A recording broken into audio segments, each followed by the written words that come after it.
أخبار سارة ومفرحة لمتقاعدين الفئة ذات الدخل البسيط منها مالية نقدية لكتنا وتحيري هذه الفئات. تابعوا معايا الفيديو. السلام عليكم ورحمة الله وبركاته. مدرنا لكن صدى الله نساءكم إذا لكم جديد بالنسبة للضحية.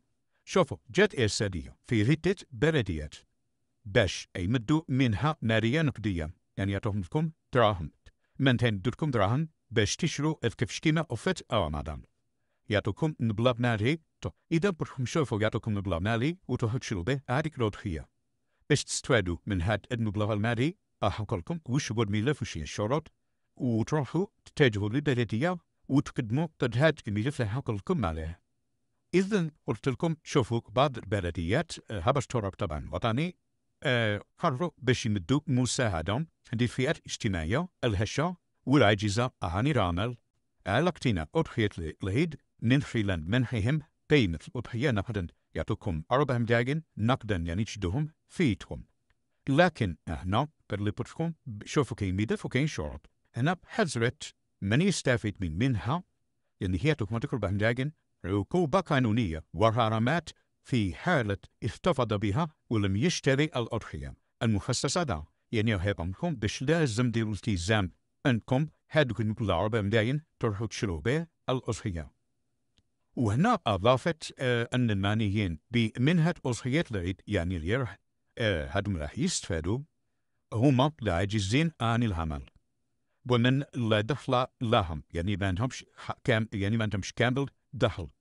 دي من فيهم المستفيدين من منحة التضامن لي كامل يستفدوا من المنحة الجزافية، بالإضافة إلى غيرهم من المعوزين الذين يثبتون حاجتهم عن طريق مكتب النشاط الاجتماعي.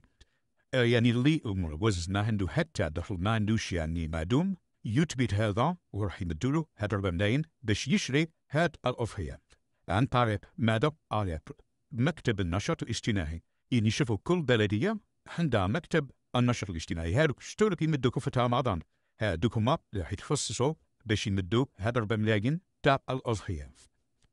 كذلك تم الاتفاق على تنظيم هذه العملية الإنسانية التي تهدف إلى إدخال الفرحة على قلوب العائلات المحتاجة في مختلف التجمعات السكانية.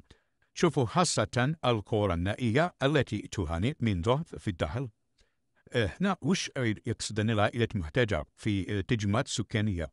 كاين يعني الناس اجتمعوا ونظموا عملية إنسانية باش يمدوا هاد الكبش اللي يخلصوا لهاد العائلات المحتاجة. النرجع للموضوع تاع الإرساليات. شوفوا كاين هاد الإرساليات تاع البلدية يشتغلوا على باش تتحصل على هاد منها تشري أضحية العيد يعطوك 4 ملايين باش تستلمها شروط استفادة تضمنت عدة ضوابط أبرزوهم.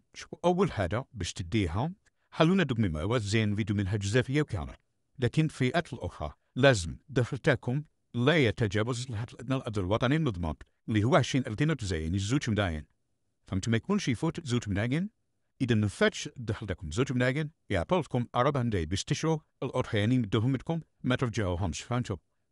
تعطوكم شؤون الاجتماعية تمنح لكم قيمة الأضحية نقدا في دفعة واحدة. فهمتوا تشدوهم هذوك 4 ملايين. ويشترط طبعا أهل المستفيد تقديم تعهد، تكتبوا تعهد باقتناء الأضحية. يعني تكتبوا بلي ماشي تشدوا دراهم وتروحوا تحبوهم لي، لا لازم ديروا تعهد أنكم تشروا بهم الكبش. في هذاك التعهد مكتوب فيه بلي إذا ما شريتوش الكبش راح يفرضوا عليكم غرامات على مخالفة الشروط. ما يعني أنكم ما شريتوش هذه الأضحية وتستغلوها مثلا هالك 4 ملايين تحبوهم تقولوا باش نفتي مصاريف مثلا نروح نشو قاعدين نصفهم في الدار نحتاجوهم منها شي نشرو بهم الأضحيات. لا أنا ديروا تعهد لازم تدوا 4 ملايين باش تشرو به الأضحية. الآن البلديات اللي باتت إرساليات تطلب من المعنيين شوفوا إذا شفتوا الشروط متوفرة فيكم روحوا سجلوا فسقوا. قلت لكم ذيك ما روحوا سجلوا روحوا تماركوا على مستوى مكتب الشؤون الاجتماعية للبلدية تاعكم.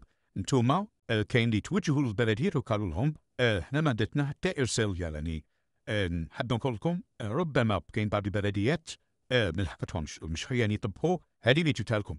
ربما مش تطبق في جميع الولايات.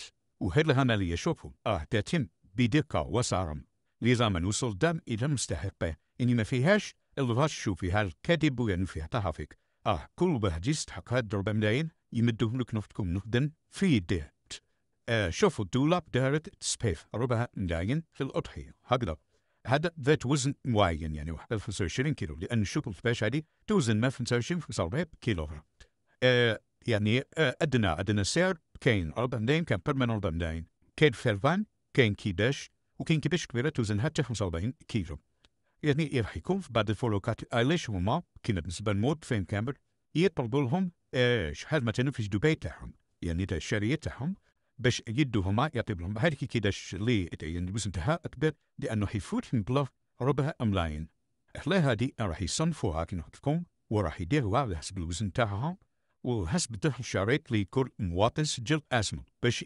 الاقتناء هذه الأضحية في متناول الجميع اللي خدام موظف ولا دخل تاعو هذاك يسجلوه في المؤسسة اللي عاودها اللي هو ويستفاد من هذه الأضحية ضحية المواطنين اللي كما متقاعدين أو اللي عطيتهم الشروط اللي عندهم دخل ما كوش لاحقين له راح يقدموا الوثائق للبلدية وراح يتم تسجيلكم وإن شاء الله تتحصلوا على يعني جدني في تاريخات كثير اللي نخلصوا قال من 2 ملايين إذا هنا بدكم يخلصوا كامل 2 ملايين راح يعطوكم أكيد لكم هذه منها باش تشروا الكبش يعني دوك منها كاملة